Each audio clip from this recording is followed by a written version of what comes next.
maxaa u sheegay isigu soo ku socday baa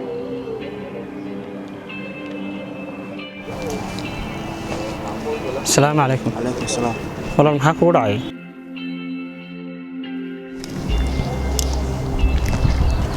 noloshii baa ka daalay waxay ahayd ba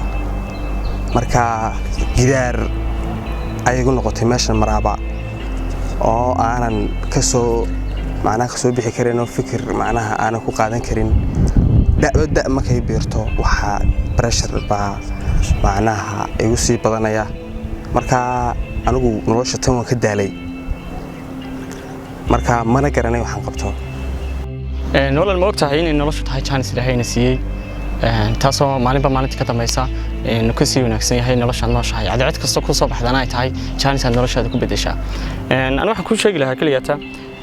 door qodob ka caawin lahaa noloshaada inaad ku noolaatid nolol wanaagsan oo aad bedeshid si wanaagsan oo sidan ka wanaagsan horumarna aad samaysid qodobada waxa ku dhalanka koobada waxa weeyaan inuu noqdo xiriirka ilaahay la yeelatahay inuu hada mid adag waa inaad xiriirka adiga iyo ilaahay ka dhaxeeya aad wanaagsan waa ilaahay subhanahu wa ta'ala inoo sheegay yiri waa ma khalaqtul jinna wal insa illa liya'budun marka cibaadadu waa ya ku xirnaanshaha ilaahay waa qayb waa talaabada ugu horeysa ee qof ibn aadan qaado taas oo ku najaxo talaabada labaad waxay noqonaysaa inaad noqotid qof samir leh wax kasta isku daydo adeegiisa uu leeyahay wax kasta carqalad uu leeyahay markaad horumar doonaysid inaad talaabo qaado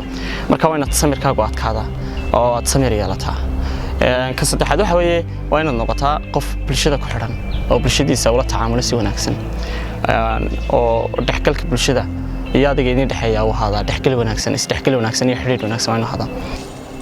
aad iyo aad ugu faraxsanahay maadaama maanta aad isbedel weyn u abuurtay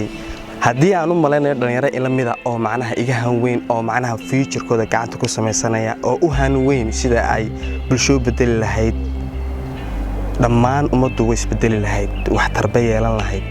haddaan taa moodayo san ma ku jiri lahaa aad iyo aad baad u mahadsan tahay waana kugu mahadnaqayaa isbedelkan aan dareemay hadda run ahaantii joogaan gale hadda waa jiw aan la qiyaasi karin waan ku oran karaa waa koob kale oo ku noolahay hadda macnaha cusuuladan ku noolaa marka hore lonely bay ahayd kaliya bay ahayd problem bay ahayd hadda laakiin waxa oran karaa tan iga soo socota waxa aan malayn kala hadalkaagu inay side effect badan igu keenay oo macnaha aan ummadda waxyaabo badan aan xitaa kan arka aan bedeli kara anigu oo macnaha aanan ahayn hadda oo ka duwanahay marka hadda hamigaygu aad buu weyn yahay aad iyo aad baan ugu mahadsan tahay qorshayguna qorshaha hadda nidaamsan oo plan gareysan weeyaan hadda marka waxaan ka oran lahaa aad iyo aad baan mahadsan tahay thank you very much walaal sidoo kale walaal waa inaad lahaataa jadwal oo aad nidaamsataa noloshaada si ay noqoto noloshaada nolol qurux badan oo nidaamsan sidoo kale waxaad isku daydaa oo isku try gareysaa inaad isku day samaysid wax kasta oo doonaysid isku day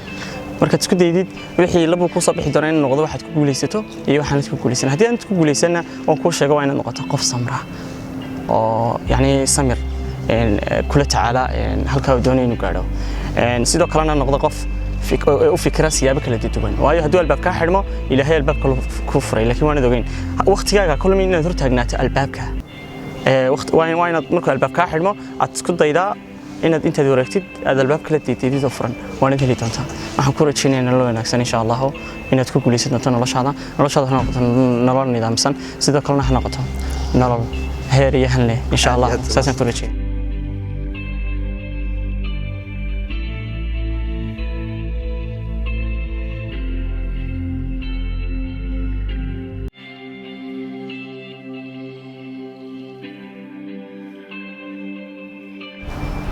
وهي نفتح هذا وهاجر بحلان كاجا هيرسرنا كارسي نلاش هذا ديجا كمسؤولين أذكر قدام ساديجا كمسؤولين هوس ودكتير نلاش هذا أديجا هرم مري كرا أما ساديجا دبوديجا كرا نلاش معها عيار نحرية معها حمان نروري له بحشية نقيا نحر هوري ويا